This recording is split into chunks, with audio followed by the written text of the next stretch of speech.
So how do you justify your expensive motorcycle habit? I think when I ask that question right from the very start, there's going to be some of you guys that just bristle up right from the beginning. And I don't blame you. Now, I've got a couple of reasons I say that. Let's start with the first one, and that's going to be this. Maybe your motorcycle's paid for, right? Maybe your motorcycle is paid for. Maybe you paid cash for your motorcycle.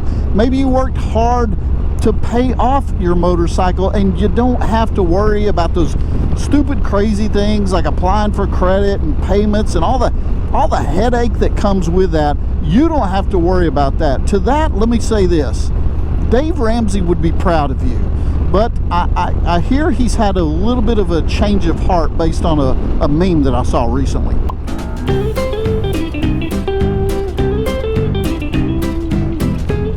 Reason number two that you might bristle up on that is maybe you're thinking, hey, I don't ride an expensive motorcycle. There's no way that I'm going to ride or buy a Harley Davidson because Harley Davidsons are overpriced and they under-deliver. And I'm not going to cough up that much money for a motorcycle. I believe that it is absolutely ridiculous.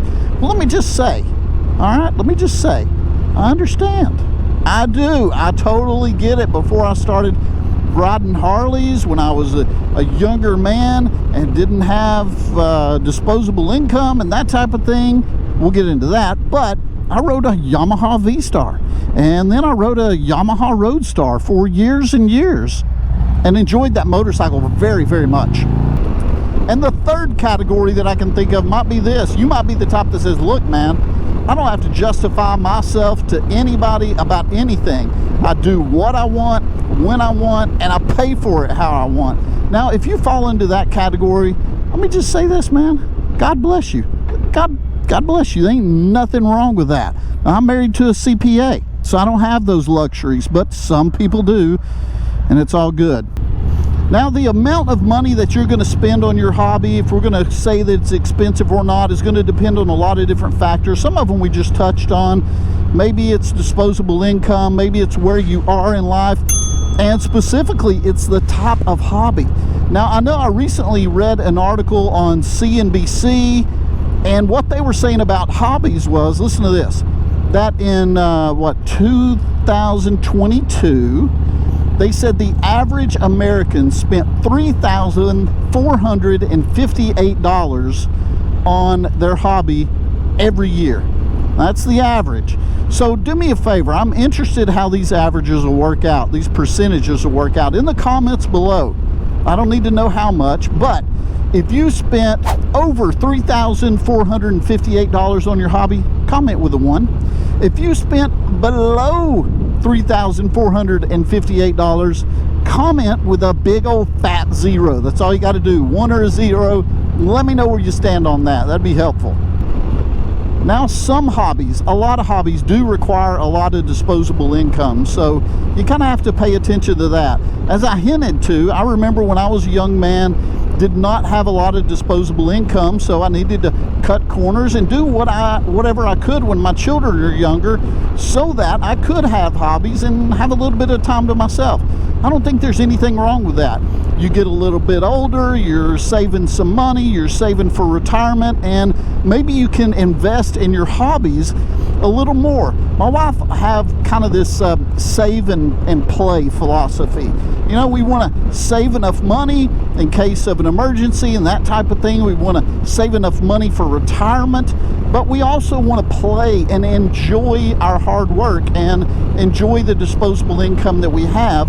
I don't think there's anything wrong with that. I mean, I'm not trying to be a Debbie Downer here, but, you know, why sock everything away for retirement and not enjoy yourself when you don't even know if you're going to make it to retirement, right? You don't know what tomorrow's going to bring. And so we try this save and play philosophy, and so far, 18 years down the road, it's worked well for us. Now, as with anything else, when you're first starting a hobby, there's going to be that first initial investment, right? And that's what this article from CNBC talked about a little bit as well, that there's going to be an upfront cost when you get into things. Now, that's going to depend on, the cost of that is going to depend on what type of hobby we're talking about. And the article used, I believe, 2 different types of hobbies. One was gardening and one was pickleball, right? So you first get into gardening, you first get into pickleball, that type of thing. You've got the upfront cost of your tools and whatever gear is required for the hobby. And then after that, maybe you don't have to invest. Downshift. Maybe after that, you don't have to invest too much into the hobby. You know, you just pick up where you left off, you go enjoy yourself and that type of thing. Now, the other side of that is going to be if you pick a hobby that is going to require, you know, more funds. Then the example that I was thinking of was, let's say you wanted to be a pilot. You know, you had to take pilot lessons, airplane lessons. I mean, from what I've heard, there is a crazy amount of cost associated with that, not only to get trained for that first initial investment, but thereafter, you know. And another one that I've heard is golf. He's got a beautiful backswing. He got all of that one. Now, I don't play golf. I don't have any interest in it. I have a lot of buddies who do. And from what they tell me, yeah, that is definitely an upfront investment and then an ongoing investment to your hobby.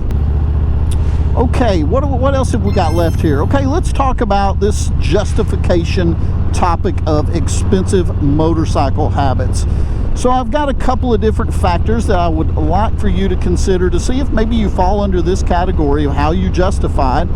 And number one, I would say a side hustle, right? I mean, a lot of people, if you've got an expensive hobby, something that you enjoy doing, a side hustle is going to be necessary.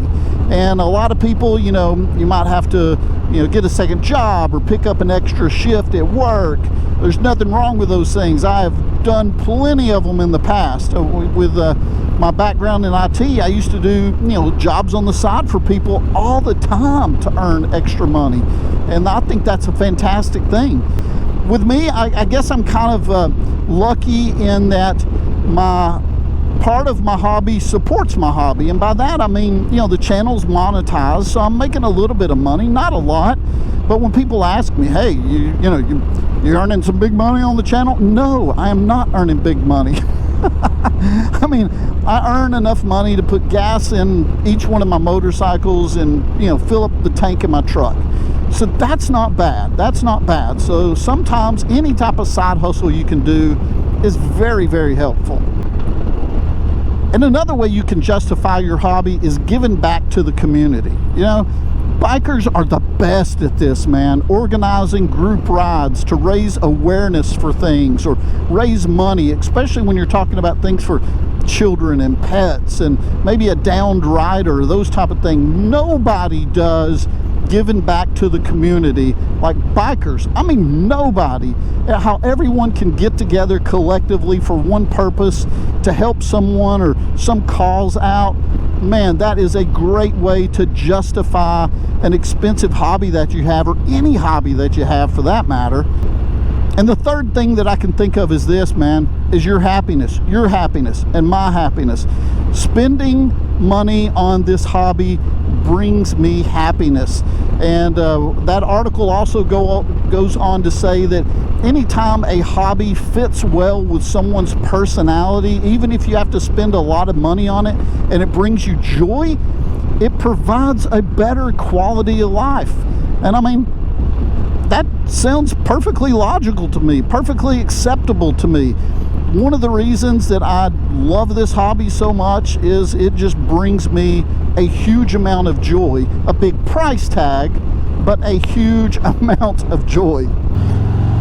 Now, while we're on the topic of expensive upgrades, I'm going to post a video up here. If you guys are interested in seeing what's going on with my Lowrider ST, I'm putting a stage 2 in that one.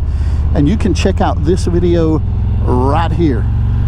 I hope you guys have a great day. Ride safe, and I'll see you in the next one.